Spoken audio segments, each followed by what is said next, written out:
Une visite au Mont-Saint-Michel par Jules Lemaire.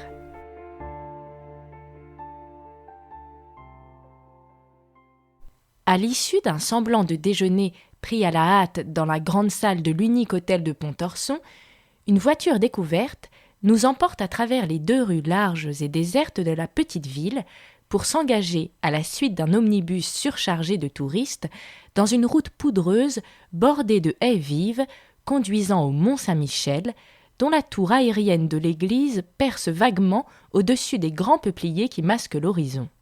Sur la gauche, au-delà des pâtures et du chemin de fer de Moidret, prolongement de la ligne de Vitré à Fougères, les saules du Couesnon se balancent mollement sous une brise fraîche qui tempère à propos les ardeurs d'un soleil caniculaire. Le temps est splendide. Au-dessus de nos têtes, le ciel, d'un bleu pâle, s'arrondit sans le moindre flocon nuageux. On serait parfaitement à l'aise si notre carriole, lancée à toute vitesse, ne soulevait pas de ces tourbillons de poussière qui, nous enveloppant comme une trombe de cendres, retombent en pluie fine en poudrant à frima la patache et tout son chargement. C'est là un des agréments du trajet. Mais on est touriste ou on ne l'est pas. Certaines actions ont d'autant plus de mérite que leur accomplissement soulève plus de difficultés. Aussi, notre plaisir n'en sera-t-il que plus grand au terme de la course.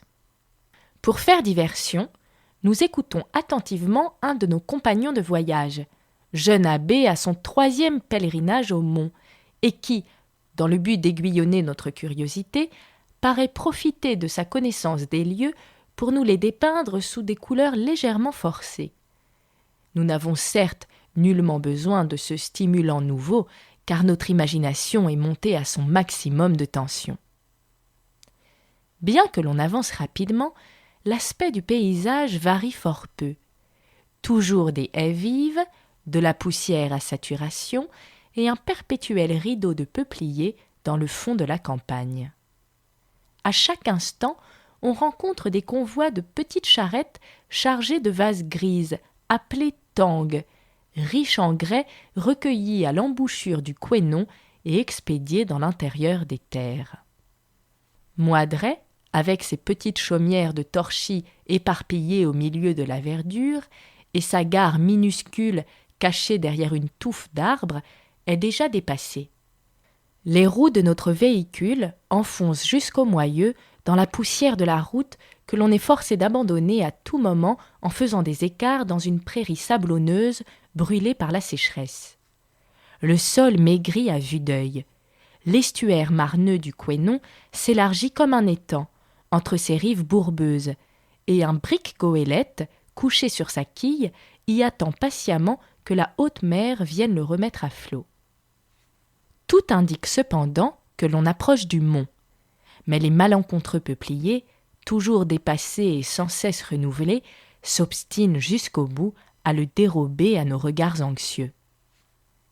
Enfin, passant avec toute la vélocité que peuvent fournir les biceps énervés d'un cheval de louage devant une masure décorée du titre pompeux d'hôtel des Grèves, nous faisons un brusque détour en laissant sur la droite la dernière ligne de nos arbres maudits. La baie de Cancale se dévoile alors tout entière, et un cri d'admiration s'échappe de nos poitrines. Le Mont-Saint-Michel est devant nous, majestueux, étrange.